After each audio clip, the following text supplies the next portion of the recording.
I'm old enough to remember a time when video games, the gaming fandom, was a largely male subculture.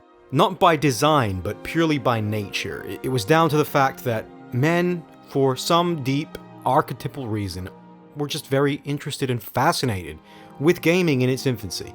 And we, as men, were pandered to, we were marketed to by the publishers and the developers. They were targeting us.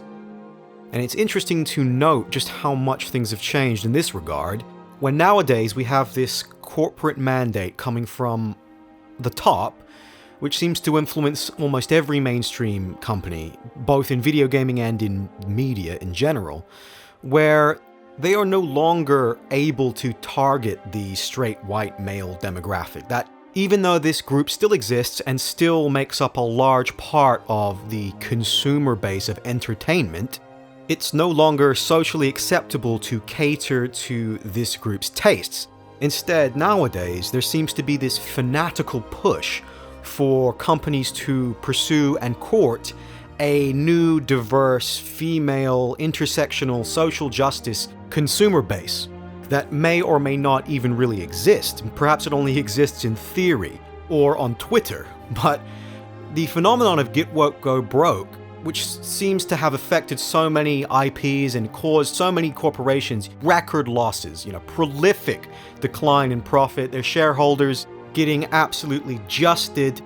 This doesn't seem like enough incentive for these huge companies to course correct, and they've gone so far, they've crossed the line so significantly and alienated so many of their original market share, their original consumers, in the name of feminism, that I guess their only option is to keep doubling down and hope that this elusive group of LGBTQ, social justice, feminist, trans, disabled consumers of mass media will come out of the woodwork and save these companies from utter oblivion. And every single year, we edge closer and closer. The accelerationism is real, where I don't believe that this can continue forever. I think that the decline in revenue alone will cause some kind of collapse. And these companies, because they've made this a matter of social responsibility to re-educate their traditional customer base with this social justice, feminist insanity, it's like they're incapable of self-reflection, and a lot of these corporations would rather go down in flames than admit that perhaps their ideology, their worldview is flawed, and especially flawed when attempting to compete in an apolitical and unmanipulated free market, which is what the industry used to be like, especially in the late 90s up to mid-2000s.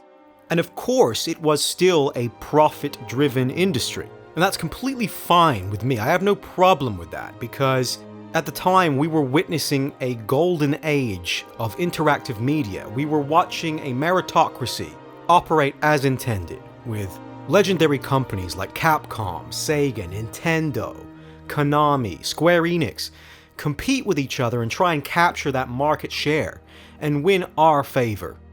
And this is framed as highly problematic by your typical Kotaku journalist or Tumblr feminist. They will attribute this reality to the inherent bigotry of the sexist male gatekeepers, who they argue dominated the industry at the time. This irrational, largely inaccurate political analysis of gaming, we can thank women for this. This is the legacy of feminism in video games. Things were way, way simpler for the majority of the history of this industry. Once women entered this space and they became part of the demographic that these companies were pandering to, they brought their shitty politics with them, and that is when the deconstruction of gaming began in earnest. Because that is the political outcome of introducing very far left, very radical ideas into any culture. Any traditional Western culture that comes into contact with Marxism, communism, feminism, will inevitably be dismantled intellectually and through this endless critique. That is the true legacy of women in gaming, unfortunately. And I'm sure there are a lot of authentic gamer girls out there. In fact, I know some. But they are the minority, they are the exception to the rule.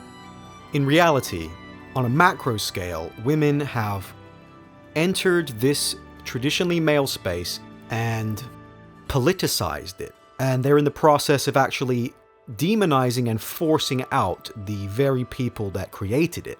So, I mean, from where I'm standing, this is nothing but a negative outcome. And there's a reason why men en masse are becoming alcoholics, addicted to opiates, they're killing themselves, they're being convicted in the court of public opinion without any kind of due process occurring. They are not happy with the current direction of this culture and this society.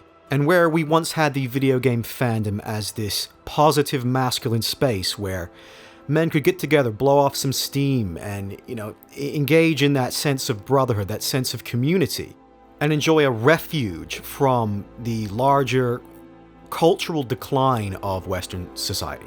Nowadays, gaming is nothing like this. It's been thoroughly ruined.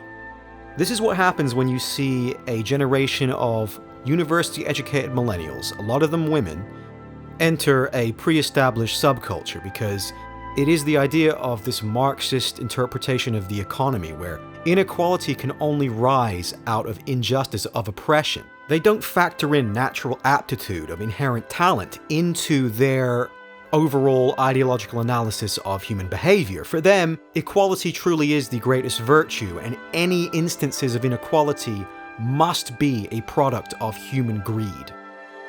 And third-wave feminism operates in a similar way. It considers the inherent differences between the genders as something unnatural, and they do consider these differences a social construct, a product of this backward, traditional, patriarchal worldview that they seem to loathe so much. They consider it inherently fascistic and somehow morally evil. Even though I feel like it's not too difficult to recognize that human beings are a part of nature.